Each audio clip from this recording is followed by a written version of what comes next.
Welcome to cricket 2.0 SHV. இந்த வீடியோவில் நம்ம நியூ சேஞ்சஸ் பண்ணியிருக்காங்க சாம்பியன்ஸ் ட்ராஃபி ஸ்குவாட் இந்தியாவோடது. அதை பற்றி தான் பார்க்க போகிறோம். வீடியோக்குள்ளே போகிறதுக்கு முன்னாடி லைக் அண்ட் சப்ஸ்கிரைப் பண்ணி சப்போர்ட் பண்ணுங்கள். அப்போ தான் நிறைய வீடியோ போட மோட்டிவேஷன் இருக்கும். ஸோ வாங்க வீடியோக்குள்ளே போவோம்.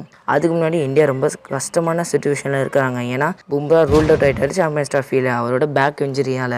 ஸோ அவருக்கு ரீப்ளேஸ்மெண்ட்டாக ஹர்ஷித் ராணா கொண்டு வந்திருக்காங்க. ஸோ அவருமே அவ்வளோ நல்லா பர்ஃபார்ம் பண்ணுறாரு. பட் ஓப்பனிங் அதாவது பவர் பிளேயில் சொதப்புறாரு. மிடில் அண்ட் டெத்தில் மட்டும் நல்லா விக்கெட்ஸ் எடுக்கிறாரு. செகண்ட் ஷமி, அவரோட ஃபார்மே ரொம்ப சொதப்பில் தான் இருக்குது. ஸ்விங் இருந்தாலும் பேஸ் அவ்வளோவா இல்லை. 135 தாண்ட மாட்டேங்கிறாரு. ஸோ அதெல்லாம் புலந்துடுறாங்க. தேர்ட் கேஎல் ராகுலும் ரொம்ப மிஸ்யூஸ் பண்ணுறாங்க டீம் இந்தியா. ஸோ அவரோட பேட்டிங் அவர் ஆட ஆரம்பிச்சதுனாலே போதும் டீம் இந்தியாவோட பேட்டிங் செம்ம ஸ்ட்ராங் ஆகிடும். ஸோ அது கரெக்ட் பண்ணுவாங்க நம்புவோம். பெனிஃபிட்ஸ் பார்ப்போம். ரோஹித் சர்மாவோட ஃபார்ம் திரும்ப வந்திருக்கு. அவர் அடித்த செஞ்சுரினால செகண்ட் ஓடிஐயில் இந்தியா ஜெயிச்சாங்க. அண்ட் விராட் கோலியோட ஃபார்முமே திரும்ப வந்திருக்கு. தேர்ட் ஓடிஐயில் 50+ ஸ்கோர் அடிச்சிருந்தாங்க. ஸோ ரெண்டு பேருமே அடித்ததால் டீம் இந்தியாவோட பேட்டிங் இப்போ ஸ்ட்ராங்காக இருக்குது.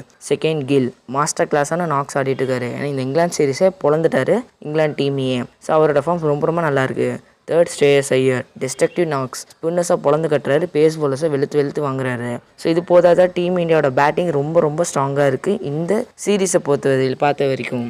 அக்சர் பட்டேல் அவரோட பேட்டிங் டீம் இந்தியாவுக்கு ரொம்ப யூஸ்ஃபுல்லாக இருக்குது. ஏன்னா நல்லா ஒரு 50+ ரன்ஸ் அடிக்கிறாரு. ஸோ ஹை ஸ்கோராகவும் டீம் இந்தியாவுக்கும் வருது. அண்ட் பவுலிங்லேயுமே நிறைய 2 or 3 விக்கெட்ஸ் எடுக்கிறதால டீம் இந்தியாவுக்கு ரொம்ப யூஸ்ஃபுல்லாக இருக்காரு. அண்ட் மெயின் நியூஸ் என்னன்னா ஜெய்ஸ்வாலுக்கு பதிலாக வருண் சக்கரவர்த்தி உள்ள எடுத்துட்டு வந்திருக்காங்க. ஸோ அவரோட பர்ஃபார்மன்ஸ்க்காக தான் ஜெய்ஸ்வாலுக்கு பதிலாக எடுத்துட்டு வந்திருக்காங்க. என்ன பொறுத்த வரைக்கும் அது ஒரு ராங்னு சொல்லுவேன். ஏன்னா அதிக ஸ்பின்னர்ஸ் எதுக்கு துபாயில்? ஏற்கனவே நீங்கள் 4 ஆப்ஷன் வச்சிருக்கீங்க. அதால போதாது அந்த ஸ்பின் ஆப்ஷன்ஸ். ஸோ இப்போ 5 ஆப்ஷன் தேவையான எனக்கு புரியல. அண்ட் ஹார்திக் பாண்டியாவோட பவுலிங்கும் கொஞ்சம் சொதப்பில் தான் இருக்குது. ஏன்னா ஸ்பீட் 130 தான் போடுறாரு. அண்ட் விக்கெட்ஸ் அவ்வளோவா எடுக்கிறாரு. ஸோ அதை பற்றி ஒரு பிரச்சனையும் கிடையாது.